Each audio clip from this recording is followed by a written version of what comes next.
Welcome to Perfecting Pokémon.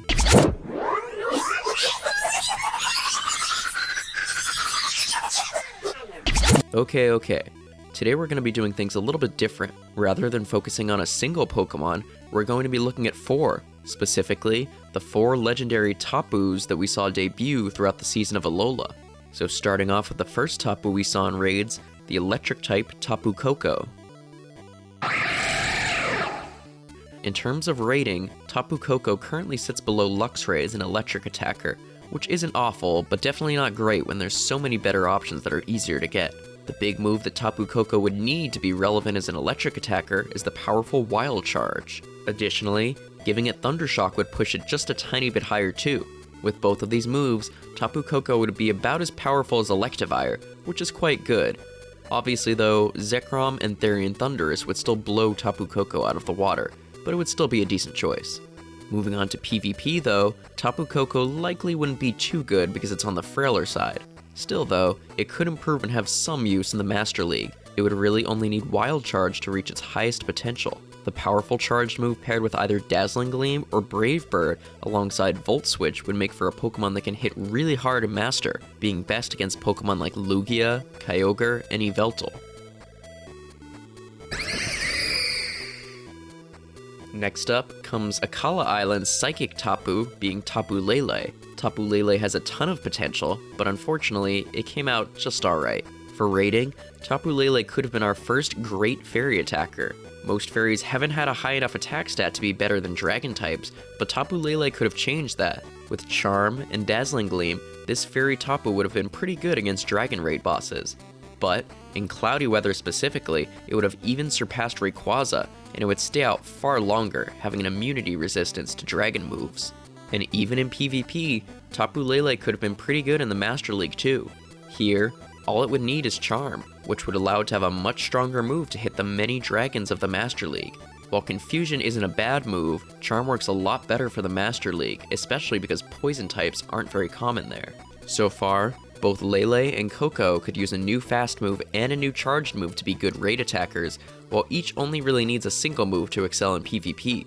Let's see how the other two fare. Next up, we have the only grass-type legendary besides Virizion, being TapuBulu. Now, as we said in a previous video analyzing TapuBulu, it's already quite good. It's got the best possible moveset as a grass-type raid attacker, being Bullet Seed and Grass Knot. This lets it edge out Rose Raid ever so slightly. As for PvP, it's good and bad at the same time. In Ultra League, TapuBulu is very frail, not far off from Blaziken, and while Blaziken can have some niche use due to its more impressive moves, TapuBulu isn't so lucky. And nothing can really save it here either. Poison types massacre it, and other Pokemon like Dragonite, Melmetal, and Walrein give it a really hard time as well. The Master League is a far different story though. In this league, Pokemon with higher attack stats see far more play, like Garchomp and Mamoswine. TapuBulu wrecks Zacian, the Master League king, along with most water and ground types. It even has a better shot at beating Walrein here. Its moveset is quite good as is, but trading Dazzling Gleam for superpower could definitely help it in some areas. Finally, we move on to the most recent, TapuFini. The water and fairy type Tapu has the lowest attack of all of them, meaning it won't be viable for raids at all. It makes up for this though with an astounding defense stat, making it a really good contender for PvP. Currently, TapuFini is best with Water Gun alongside Surf and Moonblast. And even though Water Gun isn't the greatest move, it still serves it quite well here. In the Great League, Fini is an alternative to Azumarill. Generally worse, but definitely not a bad Pokemon overall. But in the next league up, it's effectively an Ultra League version of Azumarill, which is really good. It beats a lot of the big names in the Ultra League, so it's definitely useful. And in Master, its lacking attack stat definitely keeps it from being too good. Honestly, Fini isn't a perfect Pokemon by any means, but it's definitely in a good position. Its only other fast move option would be to add Waterfall, and while that move can often be better, I think the slight bit of extra energy from Water Gun is actually better for it most of the time. Really, the only move that isn't brand new that I think that would do really interesting things for it would be Icy Wind.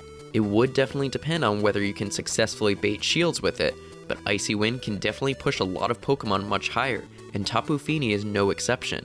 But honestly, besides boosting its great and Ultra League performance a bit, I don't think TapuFini needs it too much. But now, let's recap.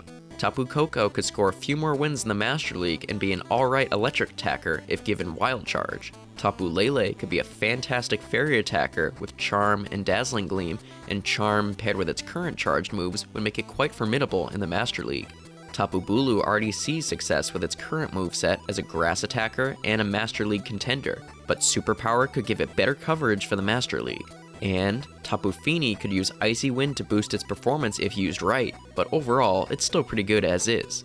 And one last thing I'd like to note is that all 4 of these Island Guardians share a signature move, a powerful fairy attack called Nature's Madness.